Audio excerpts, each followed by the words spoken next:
Shalom, kita kembali lagi dalam program Rema. Saya Pastor Samuel kembali menjumpai saudara dan bersama-sama kita merenungkan firman Tuhan.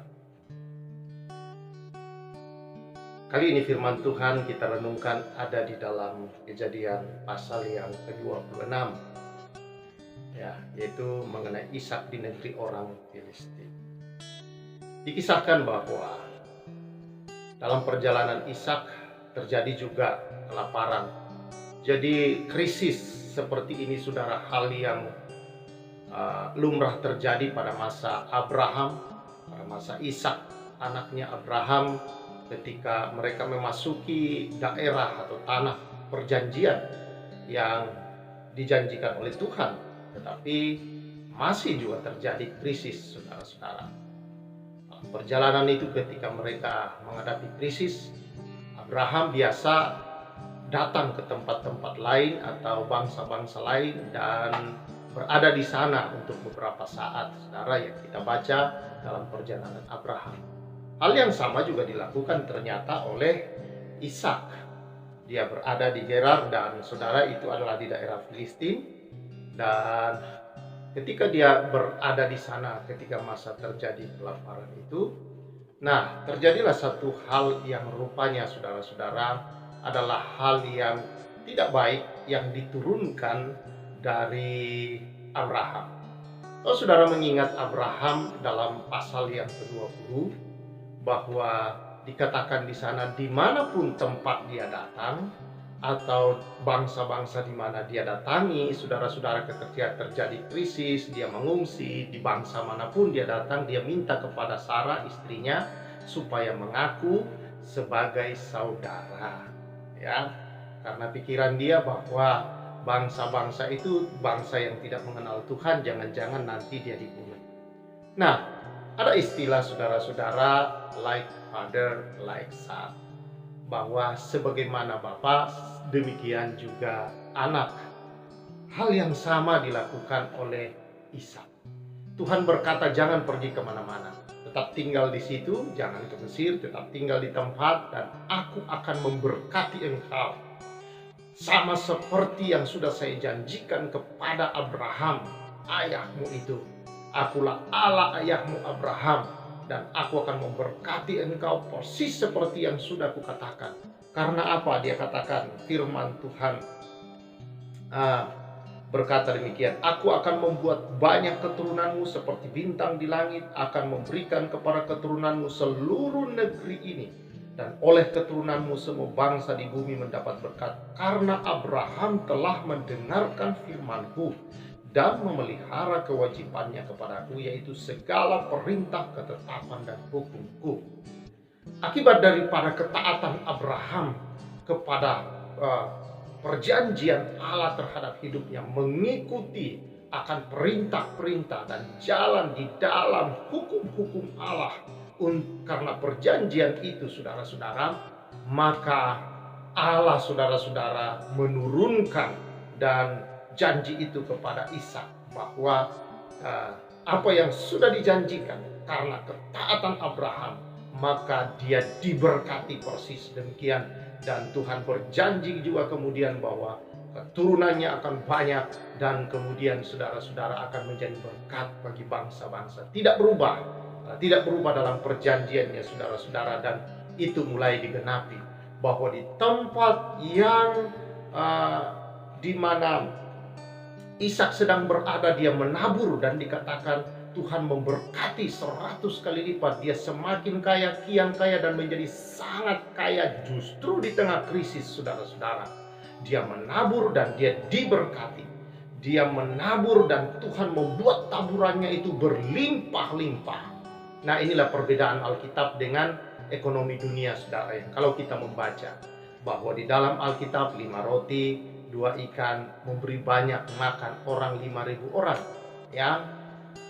dan kemudian kita melihat perempuan janda Sarfat hanya dengan segenggam tepung, saudara-saudara, dia bisa memberi makan Elia, dia dan anaknya, dan hidup semasa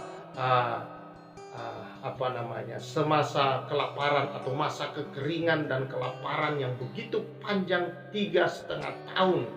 Saudara-saudara, dia hanya tinggal punya segenggam tepung, sekali lagi bikin roti untuk dia dan anaknya. Tapi karena dia taat firman Allah, maka dia hidup, saudara-saudara.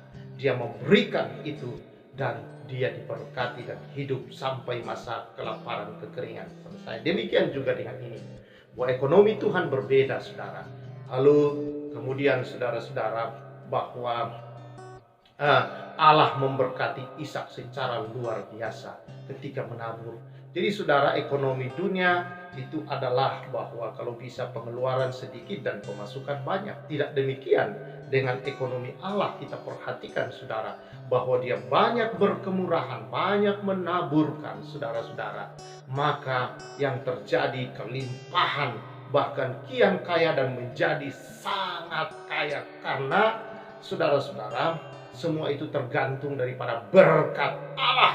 Dan berkat Allah ada di dalam orang yang murah hati dan yang menabur dan memberi, saudara-saudara. Karena itu jangan takut dalam hal itu. Tetapi ada yang saya katakan tadi, saudara, like father like son. Ada kelemahan Abraham yang turun kepada Ishak, yaitu bahwa dia terbiasa, Abraham, seperti saya katakan tadi dalam pasal yang ke-20 Kejadian, Abraham selalu menyuruh Sarah untuk mengaku sebagai saudaranya di setiap tempat karena takut. Dilakukan oleh Ishak. Dan syukurlah di sini bahwa dicatat hanya sekali ini Ishak melakukannya, tetapi ini hal yang buruk. Berarti Tuhan mau mengubahkan itu dalam hidupnya.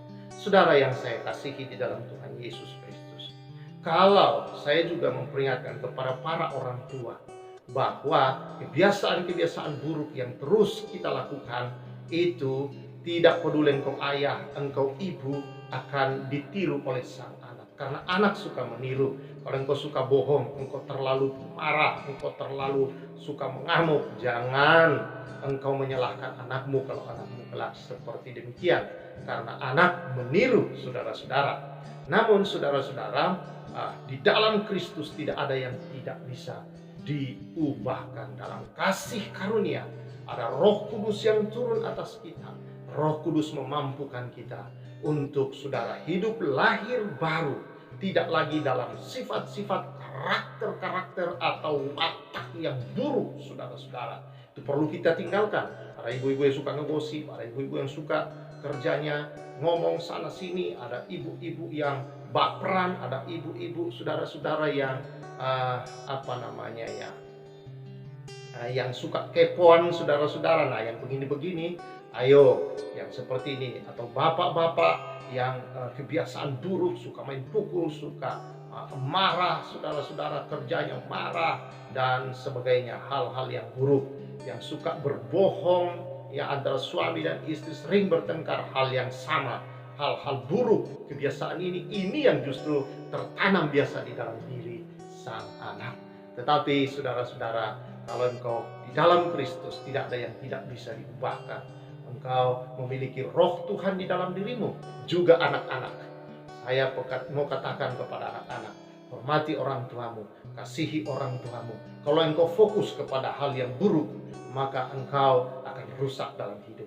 Tetapi engkau harus tahu bahwa ada hal-hal yang baik pada orang tuamu. Hal-hal seperti inilah yang perlu diteladani, yang kita bawa, kita ingat dalam hidup ini. Tinggalkan yang buruk, buang yang buruk, saudara-saudara, dan lakukan yang baik yang kau lihat pada orang tuamu.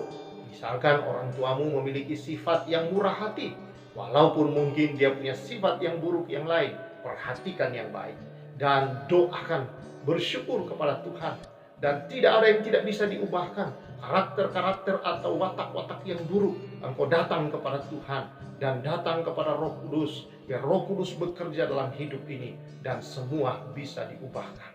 Di dalam Tuhan kita manusia yang baru, yang lama sudah berlalu, sesungguhnya yang baru sudah datang. Ini adalah bagian daripada berkat Allah dalam hidup ini, saudara. Kita mengalami kelahiran baru, bahwa manusia kita yang lama sudah dimatikan oleh Kristus, dikalahkan oleh Kristus, tidak punya sengat lagi, tidak harus membuat kita lagi seperti itu. tetapi kita punya hidup yang baru di dalam Kristus Yesus Tuhan. Sebagai anak-anak perjanjian dan saudara-saudara berpegang teguh pada janji Allah itu, maka engkau akan hidup senantiasa juga saudara-saudara taat kepada kebenarannya, hidup dalam kekudusannya, dan mengingat senantiasa bahwa hidupmu berharga, hidupmu bernilai, engkau sangat dikasihi, engkau berkenan di hadapan Allah karena karya Kristus di kayu salib. Dan inilah yang membuat kita bisa berbeda, saudara. Punya hidup yang bernilai, yang mulia. Jangan hinakan dirimu, jangan buat dirimu tidak berguna, tidak bernilai, saudara-saudara. Oleh karena watak-watakmu yang buruk, yang kau pelihara, yang kau biarkan dalam hidupmu, lalu kau berkata bahwa ya memang saya orangnya begini, mau apa? Engkau tidak menghargai karya Kristus di salib yang sudah membuka semua pintu bahwa engkau diubahkan menjadi manusia yang baru, untuk bisa menjadi terang, untuk bisa menjadi garam bagi dunia ini, saudara. Karena itu, saudara, ayo mari datang kepada Tuhan dan sadari diri kita untuk senantiasa, saudara-saudara, lepas dari semua itu dan berdoa kepada Tuhan. Kalau itu ada kuasa-kuasa lain yang mengikat di dalam, yang membuat keburukan itu sukar dilepaskan, itulah yang disebut kutuk, saudara. Patahkan semua itu, lepaskan dari hidupmu, saudara-saudara. Saya menemukan dalam pelayanan ada banyak orang yang terikat. Kebiasaan buruk itu, saudara, ditunggangi roh jahat yang turun dari atas kakek nenek moyang mereka dan dipatahkan, dihancurkan oleh darah Yesus. Maka semua itu sudah dihancurkan, saudara. Puji Tuhan. Kiranya anugerah Tuhan atas hidup kita senantiasa mengalir, bekerja, sehingga kita berjalan sebagai manusia yang baru di dalam Kristus Yesus. Tuhan, berkat Tuhan dalam segala kelimpahannya mengalir atas kehidupan kita. Mari kita berdoa.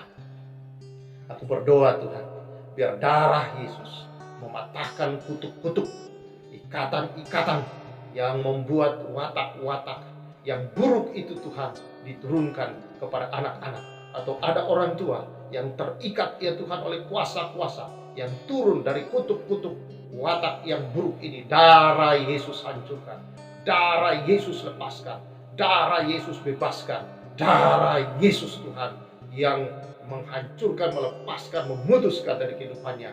Dalam nama Yesus Kristus, saya usir roh-roh jahat itu dalam nama Yesus. Dan berkat Allah atas umatmu senantiasa dalam segala kelimpahan, kesehatan, kekuatan, perlindungan, dan berkat dalam segala segi kehidupan anak-anakmu. Penyertaanmu sempurna di dalam nama Yesus. Amin. Di Tuhan, saudara-saudara, ayo mari berjalan sebagai orang-orang yang sudah diubahkan oleh Tuhan dan hidup di dalam anugerah berkat-berkat Allah. Tuhan memberkati. Saya ucapkan salam restorasi.